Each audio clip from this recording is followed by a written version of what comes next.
Hola gente, ¿cómo están? Bienvenidos a un nuevo video. En esta ocasión vamos a hablar de PHP 8.4. Ya salió hace algunos días la versión oficial, como les digo, 8.4 y vamos a ver cuáles son las novedades, algunas cosas que están deprecadas, etcétera, etcétera. Por ejemplo, acá me dice que tenemos nuevas características como los property hooks. También tenemos visibilidad asimétrica. En el video estaremos explicando todo esto. También tenemos una nueva actualización con respecto a la API para manejar el DOM, que también vamos a ver un poco de esto más adelante. Hay mejoras de rendimiento, hay corrección de errores y también una limpieza general. Si vamos bajando acá y recuerden, esto es la documentación oficial, tenemos la parte del property hooks. ¿Qué es esto del property hooks? Bueno, es muy sencillo. Si nos fijamos en el código de la izquierda, tenemos versión 8.3. Hacia atrás, tenemos acá un código. Vamos a hacer un poco más grande esto. Ahora sí. Tenemos un código que me dice que esto es el lenguaje y esto es el código del país. Es decir, acá están colocando el idioma según el código del país y según el código del lenguaje. Esto lo podemos corroborar acá más abajo, que le están colocando portugués. Entonces, pero eso no es lo importante. Lo importante es lo que está haciendo este código. ¿Qué está haciendo este código? Bueno, es básicamente un getter y un setter. Tenemos acá la parte del código, del lenguaje, y acá tenemos el get. También tenemos el set.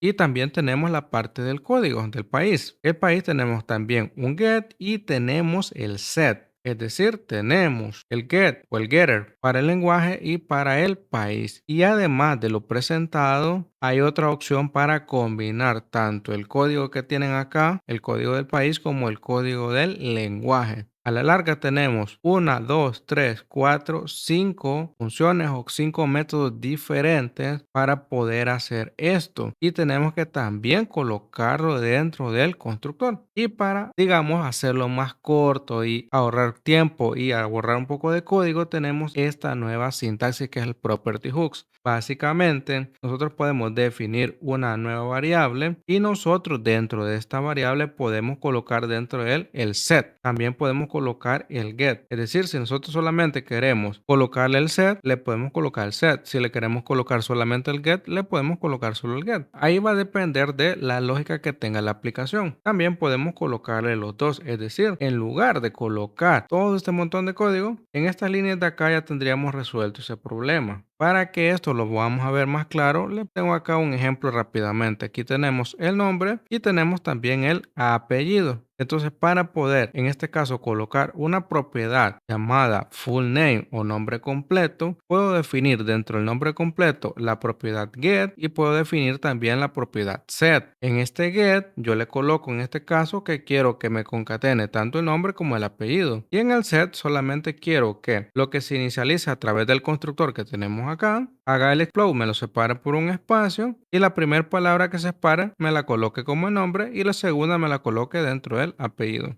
Y todo en una sintaxis mucho más limpia. Si nosotros nos vamos acá a la parte web, a la parte de las rutas, este es un proyecto de Laravel, acá pueden ver que estoy inicializando el empleado, le estoy pasando como parámetro Juan Pérez y acá le estoy haciendo el DD para imprimirlo. Si esto lo vemos en la web, acá en la web, le vamos a dar un poco de zoom, podemos ver que dice Juan Pérez. ¿Cómo podemos corroborar que esto está funcionando? Bueno, nosotros podemos hacer modificaciones. Por ejemplo, acá en el valor, yo le puedo colocar que esto sea, acá le colocamos que esto sea mayúscula. A guardar, a recargar acá y automáticamente ven que esto ha cambiado. Entonces estamos funcionando y esta es la sintaxis de 8.4. Es algo, como les digo, muy interesante y que nos va a servir. Por ejemplo, aquellas personas que trabajan con PHP puro o que no trabajan con Laravel, porque Laravel tiene una sintaxis parecida. Si nos fijamos acá en la documentación oficial, en la parte de Accessory Mutator, aquí lo pueden ver, tenemos la parte de los atributos definidos con un get y un set. Es muy parecido. Es decir, Laravel ya lo tenía, pero PHP no. En este caso, aquellas personas que trabajan con PHP puro o que, por ejemplo, desarrollen paquetes o no quieren utilizar Laravel, pueden utilizar otro framework, lo pueden utilizar y va a tener una sintaxis mucho más limpia. Entonces yo siento que esta sintaxis se ve mejor, se entiende más y nos ahorra bastante código. Siguiente, vamos a ver ahora el siguiente cambio. Aparte de property hooks, tenemos la visibilidad asimétrica. Esto también es bastante interesante que lo hayan podido integrar. ¿Por qué? Bueno, aquí tenemos el ejemplo. De nuevo, izquierdo son versiones anteriores a 8.4. Aquí tenemos una propiedad privada, que es en este caso una variable llamada versión. Tenemos también el get, es decir, esta parte está haciendo el set privado y está haciendo el get público. ahí podemos ver la diferencia. Ahora, una forma que tenemos de acortarlo en 8.4 es colocar public y privado, es decir, público y privado al mismo tiempo. A lo mejor alguien al principio se puede confundir un poco con la sintaxis, pero es bastante bueno. Aquí tenemos que el set va a ser de tipo privado, es decir, que el resto que tenemos acá va a ser de tipo público. En una sola línea de código tenemos lo que teníamos acá. Entonces, esto lo podemos ver también en otros lenguajes de programación. Por ejemplo, acá tenemos C Sharp. Aquí pueden ver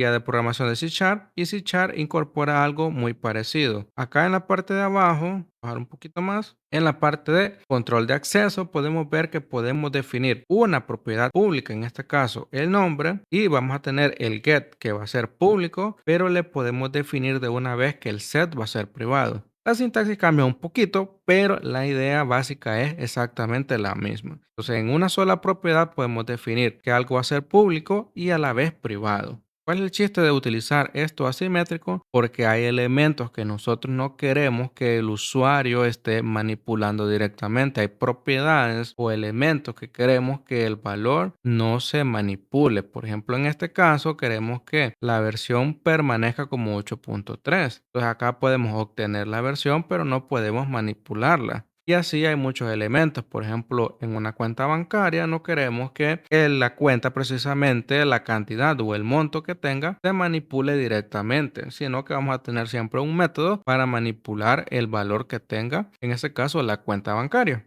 Vamos bajando un poco y también tenemos un elemento deprecado, un elemento obsoleto. Esto, si lo comparamos con otras versiones, es mejor. ¿Por qué? Porque acá tenemos un doc-block y aquí tenemos ya el atributo deprecated. Este atributo es mejor porque me va a permitir, aparte de colocar un mensaje, también colocar desde qué versión ya no está soportado. Y esto es bastante útil, por ejemplo, para la gente que desarrolla paquetes o librerías. Vamos a poner un ejemplo rápidamente. Vamos a suponer que estamos desarrollando una librería para exportar elementos a Excel. Nosotros podemos desarrollar la versión 1 del paquete o de la librería con una versión, pero en la versión número 2 de la librería, a lo mejor la función para exportar quedó deprecada porque hay nuevos elementos y ya no funciona como funcionaba en la primera versión. Podemos utilizar esto y también facilita la lectura del código. Una persona o un desarrollador, al ver que esta funcionalidad está deprecada, automáticamente sabe de qué versión y sabe por qué viendo el mensaje.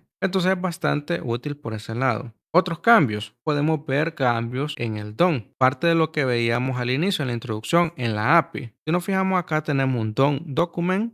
Después lo cargamos. Y aquí tenemos un montón de código. Pero la parte importante viene acá. Si nos fijamos en la parte del node, aquí estamos haciendo una consulta y al final estamos explorando o dividiendo, mejor dicho, a través del nombre de clase. Es decir, nosotros vamos a buscar todas las clases que llamen future. Si nos fijamos en el código, aquí tenemos, vamos a ver, acá tenemos una clase que se llama future. Y para poder separarlas en caso que hubieran, por ejemplo, 5 clases diferentes que tengan future, tenemos que hacer este montón de código. Ahora, ¿qué es lo que pasó? El cambio que se hizo es bastante importante en el sentido de que ahora utiliza de mejor manera los elementos del DOM. Si nos fijamos, directamente le colocamos query selector. Esta sintaxis es una sintaxis que ya utiliza JavaScript. Entonces, si nosotros vamos a algún navegador, por ejemplo acá, vamos a abrir acá la consola, vamos a abrir la consola. Yo le puedo colocar document, acá lo pueden ver, document.querySelector, acá está. Yo le doy enter y pueden ver que esto ya es algo nativo, es algo que ya tiene. Entonces lo que se hizo acá fue incorporar elementos nativos o trabajar con elementos nativos para que la lectura sea más cómoda, para que sea más entendible. Acá también tenemos el class list. Todo esto ya existe. Class list contain, es decir, query selector, búscame todos los elementos dentro del main, del artículo, el último elemento